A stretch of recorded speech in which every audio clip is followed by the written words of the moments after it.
qui proviennent selon les pays des récoltes de France principalement, mais d'Allemagne, du Danemark et éventuellement d'Australie. Il faut savoir que nous bâtissons avec notre malteur une relation de confiance sur base d'un cahier des charges qui a été établi une fois pour toutes, et nous demandons à ce malteur de respecter les données de ce cahier des charges sans accorder de grande importance à l'origine des orges. Ce qui nous intéresse, nous, c'est par exemple un taux en matière protéinique assez faible. Par la suite, et pendant le cours du brassin, nous sommes obligés d'ajouter du houblon. Le houblon, c'est cette plante grimpante que l'on cultive encore en Belgique dans la région de Portingue ou d'Alost. C'est ce qui va donner l'amertume à la bière, c'est ce qui va la rendre amère. Et ce houblon est ajouté pendant l'ébullition de la bière, pendant sa cuisson. Parallèlement au houblon, on peut également ajouter différents aromates que vous voyez ici. Il y a de l'anis, du coriandre ou de la réglisse. Nous en utilisons d'autres également, mais vous avez là 3 beaux exemples d'aromates qui remplacent une partie du houblon et qui donnent un goût spécial à chacun des produits que nous produisons. Par exemple, la coriandre se trouve principalement dans la blanche, alors que la réglisse et l'anis se retrouvent plutôt dans les bières brunes, la florette meilleure ou double. Nous avons également comme ingrédient le miel, le sucre candi brun, qui nous servent pour la barbare ou la bonne espérance. Dans la blanche, nous utilisons également 40% de froment cultivé dans la région, qui transite simplement par un trieur à semence et qui permettent à cette bière d'avoir son aspect trouble. Ici, nous sommes dans ce que nous appelons la meunerie. En fait, c'est ici que nous préparons la bouture de malt avant le brassin. C'est une étape très importante, car c'est la quantité de malt que l'on va mettre dans la bière qui va déterminer sa force alcoolique par la suite. On peut également, à ce stade, mélanger des maltes plus ou moins torréfiés pour obtenir une bière brune, ou bien on peut également travailler avec 40% de froment, et alors on aura une bière blanche. Le malt, à son arrivée, est stocké dans ce silo. Le silo est lui-même rapporté au moulin qui se trouve ici au-dessus. C'est un moulin aplatisseur, puisque nous aurons besoin pendant la fabrication de la bière de l'enveloppe du grain. Donc on se contente de casser le grain et de stocker la farine dans le silo inférieur. Toute l'installation est commandée par un ordinateur qui se trouve derrière moi et qui permet de travailler complètement automatiquement en fonction de la recette de la bière qui sera passée toute prochaine. Donc derrière moi se trouvent les spirales qui remontent le grain vers la salle de brassage pour ce qu'on appelle l'empâtage. Se trouve également derrière moi le silo à drèche où le résidu du brassin est stocké avant son expédition vers les fermiers qui alimenteront avec ça leur bétail, principalement les vaches et les bovins. Ici nous nous trouvons au niveau de la salle de brassage où l'on mélange dans ce cylindre la farine de malt ou de froment avec de l'eau tiède. Ce mélange tombe dans la première cuve. Ça correspond à ce qu'il y a là, Il sera monté en température jusqu'à environ 75 degrés, avec des arrêts bien précis en température et en temps. C'est ce qu'on appelle les paliers à la salle de brassage. Dans l'ordinateur qui se trouve ici, nous avons stocké 5 recettes différentes qui nous permettent d'élaborer ici toutes les bières que nous voulons fabriquer. Une fois que le brassin est terminé, on monte, plutôt on pompe ce que nous appelons la salade dans la cuve filtre, et cette cuve filtre va fonctionner un peu comme un filtre médical et laisser échapper un goût clair qui sera la future bière. Durant la filtration, on sépare donc le mou du résidu du grain. Ce résidu est appelé la drèche et va partir par la suite pour l'alimentation du bétail. Le mou est alors descendu dans la cuve d'ébullition que vous voyez ici. C'est une cuve de cuisson. La cuisson du mou va durer au minimum 1h30. Et pendant cette cuisson, nous allons ajouter à la bière le houblon, les aromates, le miel, le sucre blanc, le sucre candi, selon la recette de la vie. Après la ébullition, le brassin, donc la quantité complète de brassin, part vers le décanteur où nous allons séparer les résidus du houblon du mou clair qui part, lui, en fermentation.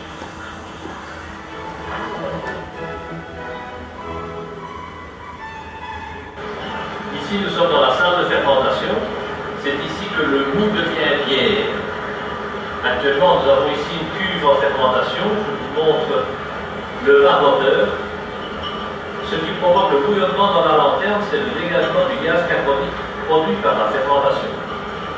Cette fermentation, c'est la transformation des sucres en alcool au moyen de la levure, qui produit donc un dégagement de gaz carbonique, qui produit de la chaleur et qui transforme le sucre en alcool. La chaleur est contrôlée au travers de la double enveloppe des cuves par un réseau de refroidissement. Ce réseau de refroidissement permet de maintenir la température de la bière en fermentation entre 24 et 25 degrés.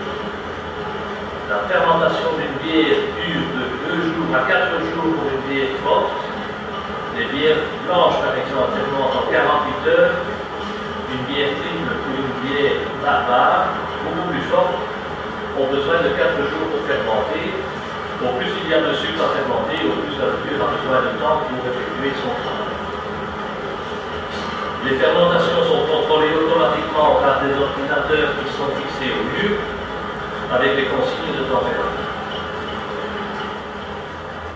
Nous sommes ici dans la salle de filtration. La filtration est en fait un bien grand mot. Après la fermentation, nous avons descendu la température de la bière dans la cuve à -1 degré pendant une semaine. Ce séjour à température négative permet à la levure de se décanter et d'être expulsée au préalable hors de la cuve.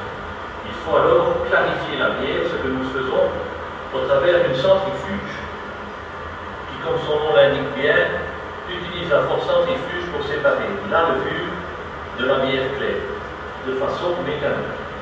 Entrée supérieure, sortie en dessous, avec une différence flagrante entre les deux pour la turbidité, en fait, la clarté de la bière.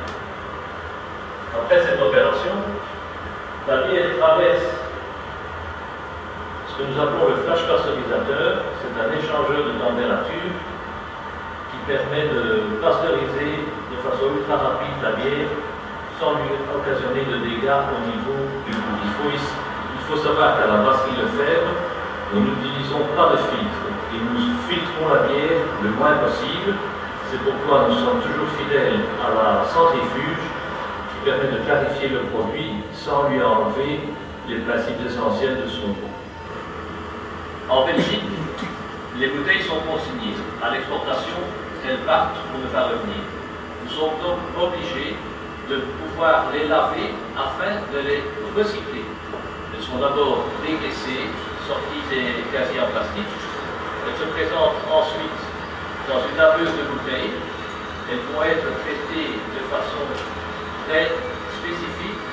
C'est un lave-vaisselle très spécialisé qui va les laver à l'intérieur, à l'extérieur, de façon à les rendre à nouveau stériles avant la mise en bouteille. Après ces opérations, les bouteilles sont toutes inspectées, que ce soit vérifié qu'il ne reste plus de liquide dans le fond des bouteilles, plus d'impuretés, qu'elles sont absolument exemptes d'éclats de verre ou de taches ou de salissures individuelles. Une fois que les bouteilles ont été inspectées, elles sont remplies sur cette machine. Le système consiste à opérer un trépied dans la bouteille, injecter du gaz carbonique qui est neutre par rapport au produit, remplir la bouteille et aussi vite que possible mettre la capsule et donc la fermeture sur cette bouteille. Pendant ce temps, le casier en plastique qui est vide est lavé à chacun de ses retours à la brasserie de façon à rester propre et à avoir un look avantageux pour la vente du produit.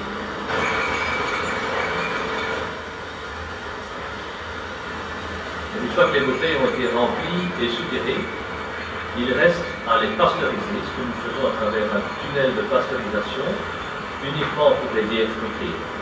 Les autres bières sont réchauffées dans cet appareil à une température de 24 degrés pour aller ensuite en chambre chaude subir la fermentation en bouteille. Une machine pose au passage l'étiquette, chose importante qu'il en est pour bien informer le consommateur, et une autre machine met les bouteilles en casier en plastique ou en carton selon la destination du produit.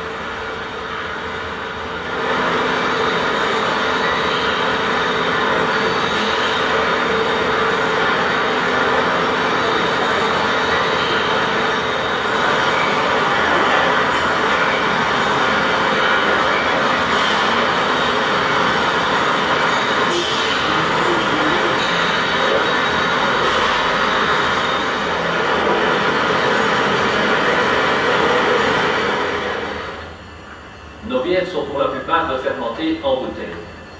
Avant le conditionnement, nous ajoutons dans le produit de la levure fraîche et du sucre. La bière que nous soutirons alors en bouteille est plate, trouble et légèrement sucrée. Elle est alors stockée dans une chambre chaude à 24 degrés, température à laquelle une refermentation dans la bouteille se produira, faisant naître la mousse, augmentant légèrement le degré alcoolique du produit. C'est ce qu'on appelle la champagnisation.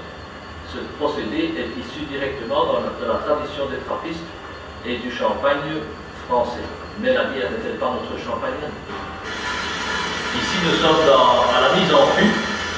Les fûts sont d'abord traités sur une première machine qui les lave légèrement à l'intérieur et qui les lave à l'extérieur. Et puis par un chemin de roulement entre les deux machines, il se présente sur la plus grosse station qui va de station en station laver le fût avec de l'eau chaude et de la soude, le rincer, laver le fût avec de l'eau chaude et un peu d'acide, le rincer, le stériliser à la vapeur et pour finir le remplir sur la toute dernière station. Le rendement de cette installation est de 80 fûts à l'heure avec une seule personne et ça tourne pratiquement tous les jours.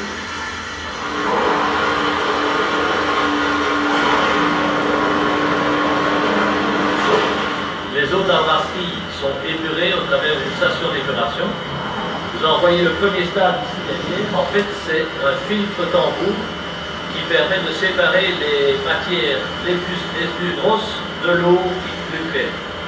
Cette eau plus claire est alors expédiée et stockée dans le décanteur primaire qui se trouve ici, qui permet d'homogénéiser toutes les eaux de rejet, de les stocker avant l'épuration proprement dite qui se passe sous terre, en dessous de nous, dans 8 cubes enterrés.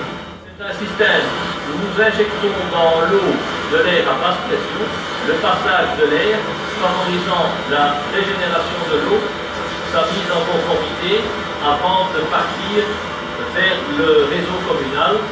La fin du travail d'épuration sera assurée en effet par la station d'épuration du village de Queul. Pour situer la brasserie Lefebvre en chiffres aujourd'hui, c'est 8 millions de litres de bière produits en 2005 pour un chiffre d'affaires de 4 400 000 euros.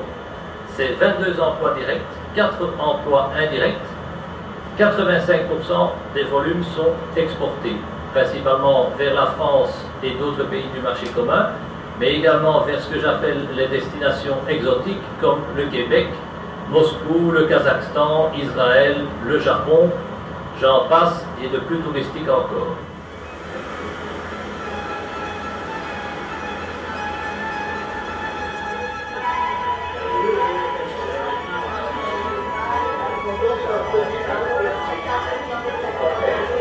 À votre bonne santé.